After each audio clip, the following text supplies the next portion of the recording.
Hello, vinyl community. This is Randy. Happy holidays to everybody. I picked up some records in the last part of November 2022, so I'm going to show those to you today.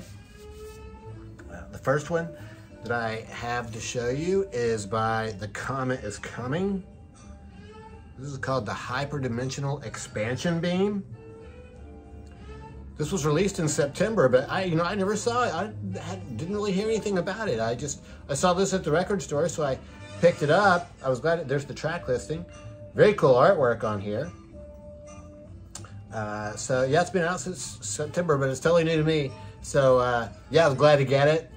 The Comet is Coming is a, well, I think they're classified as jazz or jazz fusion band from England. And this is actually the third record I've gotten from them. They've had four or five albums, I think. This is on Impulse Records. The inside is very cool artwork too. So yeah, the band consists of, it's a trio, so it's Betamax on drums, Danalog on synthesizers, and Shabaka on tenor sax. So, I guess this is considered to be, modern jazz or jazz fusion. It's really cool. It's really frantic and, boy, really kind of like in your face. It's a lot of synthesizer, and then the drums are very aggressive. And then Shabaka Hutchings comes in on tenor sax, and it just really adds a lot to it. It's a not all of it's all that aggressive, though. Some of it is a little bit more thoughtful and pensive. Actually, I would call this space rock. It's some of it just sounds more like Hawkwind or something that they would do to me. So it's a very cool sounding record. There's no vocals on this record, so yeah, I was glad about that, because some of the newer jazz records will be mostly instrumental, but they'll have maybe one or two songs with vocals, which usually, for me anyway, don't work out so well. So The Comet is Coming, Hyperdimensional Expansion Beam. Yeah, and this says on this very cool orange. It's on Impulse Records, so orange vinyl. The Comet is Coming. The background music that we're hearing today is by Billy May and his orchestra, Sorta-May. I'm going to pause right here just for a second. Yeah, so this is called Sorta-May by Billy May and his orchestra, and I was just going to show you that Billy May was a very well-known, his orchestra, I guess, was very well-known. He supported Frank Sinatra on this Come Fly With Me album. And also Sing Along With Me. So, pretty well-known guy. But this record, if you can hear it, is supposed to be more of a, not a comedy record really, but I would compare it to Esquivel. It's kind of like Exotica. They use the instruments in, they use some unusual instruments in, in sort of surprising ways, I guess. So, it doesn't sound all that outrageous now or anything, but it does sound like Exotica. It's pretty cool. So I was glad to find this one in the used bin there. Billy May and his orchestra, 1955 for that one on Capitol Records. It's on the basic green Capitol label. Another used record I was really happy to find was this Lonnie Liston Smith, Loveland. The cover for this one was the first thing that got my attention. Fantastic cover. Back cover's very nice too.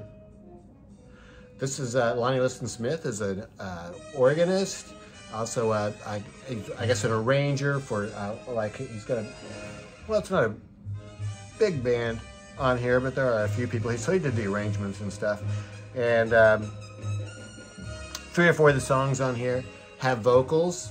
I like the vocals on here. These are pretty good.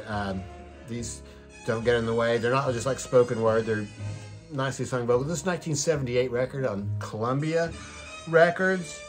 And let's see, the singer on here is Donald Smith. He plays flute on the ones that he's not singing on. And there's a guitarist named Ronald Miller who plays on every song. The very last song, which is called Explorations, where he really wails on that one. So that one sounds great. And then also just the third song on here, which is called Floating Through Space. Just absolutely beautiful, really fantastic song. Then after that's Bright Moments, and then the title cut also, which is called Loveland. That one has words, it has vocals, but some beautiful, beautiful music in that too. So yeah, Lonnie Liston Smith came with this inner sleeve. Here's the track listing, and it tells exactly who played what on each song, which is very, very cool. I like having all that information. It's just on a basic Columbia label, 1978. I also had that same used bin. I found this Lucky Thompson featuring Oscar Pettiford. It's volume 2. Evidently there's volume 1 of this. I never heard this. So Lucky Peterson is a tenor sax player. On this record, well, so he's playing obviously with Oscar Pettiford as the bassist. Bass is very prominent on this. He really carries a lot on each song. This record is sort of in 2 parts. There's a trio songs. On the trio songs, it's Lucky and Oscar playing with Skeeter Best on guitar. So Skeeter Best sounds really good. He just mostly does sort of like the backing, sort of like you would expect what the piano would play if there wasn't a guitar there. And the other songs are a quintet, which has Lucky and Oscar along with Ossie Johnson on drums, Don Abney on piano, Jimmy Cleveland on trombone. So Jimmy Cleveland sounds really good. I like trombone. Sounds excellent on this. About three or 4 of these songs are written by Lucky Thompson, and then the others are, I guess, just jazz standards. Yeah, so yeah, very pleasant to listen to. He's a very melodic player. I wouldn't call it hard bop at all. And this was recorded in 1957. It's on ABC Paramount Records. Yeah, so there's the track listing. There's the inner sleeve for that. That's the cool. Some of the other artists that were on ABC Paramount at that time. I like this. I like this label. It's a cool looking, sort of rainbow looking label there. Yeah, Lucky Thompson and Oscar Pettiford. That's, I think it's about the 3rd Lucky Thompson record I have. Dead Wax 66 showed this record. Randy at Dead Wax 66. The Sons of Adam.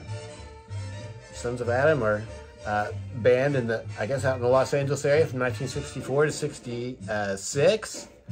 And Randy Holden, I guess, is the main draw for this record. Randy Holden is the guitar player who later played in the other half, and then for an album side with Blue Cheer, and very well-known guitarist, and he has his own solo records, which were reissued just a couple years ago. So here they are, though. It's just a band, just well, the studio songs are just like sort of like standard rock songs that you hear. Most of this record is live at the Avalon in San Francisco on August 6th, 1966. Their very first song, Everybody Needs Somebody to Love, the introduction to it sounds exactly like a Small Faces song, Sha-La-La-La-Lee. Just the introduction to it, I think, is just about the same. And some very cool songs there. So this is live, and it ends up with a fantastic version of Gloria, which goes on for 8 minutes. There's also a studio version, I guess it was released, of Feathered Fish, which the other half also did on their record. I like the other half's version much better. This is much more like a pop song, actually more produced, I guess you would say. And then this is actually a 2-record set. The other record is Singles and Outtakes. And then side 4 is a band called the Fender 4, which was Randy Holden's surf rock band before this, so that those songs sound really great. A couple of them have words, like You Better Tell Me Now. It might be the only one with words. Yeah, so I would say that the surf rock part of this is very good too. It'd be a good reason to listen to this record. It's very cool. They're sort of mimicking the Decca. This is High Moon Records. First record I've ever gotten from High Moon. And then the other record, the one with the outtakes, has sort of a dual-sided label. This is like a demo-looking label, I guess. Long play. Well, it doesn't actually say demo on it. But yeah, actually does. It's promotional, not for sale. On the other side, though, it's like the Imperial Records label. Very cool looking label. Yeah. So, yeah. Randy did a very thorough exploration of this record. It's really, it really is very cool. It also comes with this booklet here, which is very thorough booklet. They all got the cool hairstyles there. It's interesting how when it shows them in the earlier pictures, their hair looks like this, and then they changed it to looking more like that. So that's very cool. And let's see, here they are, and I guess outfits that they wore. But I guess they also played as a backing group for some people, and there's a picture in here of them with Brenda Holloway. Brenda Holloway recorded for Tamla, had a couple of big hits.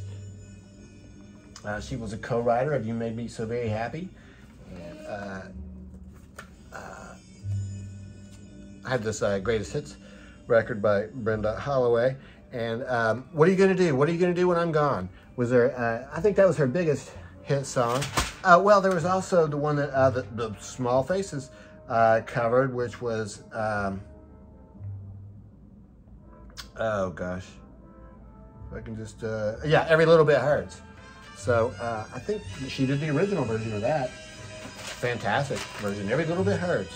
So yeah, that Sons of Adam record was released on July 29th, but I just heard about it through Randy. So thanks for the tip on that, Randy. I appreciate that. So Dead Wax 66. I got this used record by the Young Rascals called Groovin. I knew the two songs, How Can I Be Sure and Groovin', but other than that, I wasn't really familiar with this record. It's 1967 released on Atlantic Records. They changed their name to The Rascals in November of '67. So this is the last record that they called themselves the Young Rascals. They're from Garfield, New Jersey. It's interesting that they have three lead singers, I guess. The lead singer for How Can I Be Sure is Eddie. Eddie Brigatti, I guess, is his name.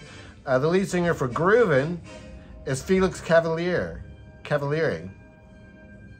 And then there's another guy who sings too, Gene. Doesn't really have his last name anywhere because he didn't write any of the songs. Just has the names of the songwriters. I was listening to this record. I was really surprised that fourth song on side 2 is You Better Run. A big hit song by Pat Benatar. I thought Pat Benatar had written it, but it turns out that it's actually a Young Rascals song. So yeah, You Better Run. You better run, you better hide.